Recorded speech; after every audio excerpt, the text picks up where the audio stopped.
સુરત શહેરમાં ડોક્ટરના પ્રિસ્ક્રિપ્શન વગર નશાકારક સિરપનું વેચાણ કરનારા મેડિકલ સ્ટોર પર વારંવાર પોલીસ દરોડાની કામગીરી કરે છે।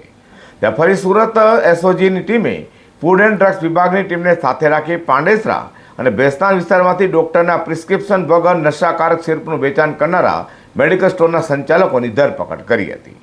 સુરત પોલીસ કમિશનર અનુપમસિંહ ગેહલોત દ્વારા નાર્કોટિક ડ્રગ્સની બદીને નેસ્ત નાબૂદ કરવા આપેલી સૂચનાને લઈને સુરત એસઓજીની ટીમ મેડિકલ સ્ટોર પરથી ડોક્ટરના પ્રિસ્ક્રિપ્શન વગર વેચાતા નશાકારક સિરપનું વેચાણ કરનારા સામે લાલ લાંક કરી બેઠી હતી। ત્યારે નાયબ પોલીસ કમિશનર રાજદીપસિંહ નકુમના માર્ગદર્શન હેઠળ એસઓજીના પોલીસ ઇન્સ્પેક્ટરની ટીમો ફૂડ એન્ડ ડ્રગ્સ વિભાગના અધિકારીઓ સાથે મેદાને હતી। તે સમયે પીએસઆઈ આર.એમ. સોલંકીની ટીમે હેડ કોન્સ્ટેબલ મહિપાલ માધુભાઈ તથા હેડ કોન્સ્ટેબલ રાજુભાઈ ભીમાભાઈને મળેલી બાતમીના આધારે પાંડેસરા બમરોલી રોડ પરના Anshika medical and general store પર દરોડા પાડી ડોક્ટરના પ્રિસ્ક્રિપ્શન વગર નશાકારક સિરપનું વેચાણ કરતા સંચાલક અભિષેક આલોક શાહને ઝડપી પાડ્યો હતો।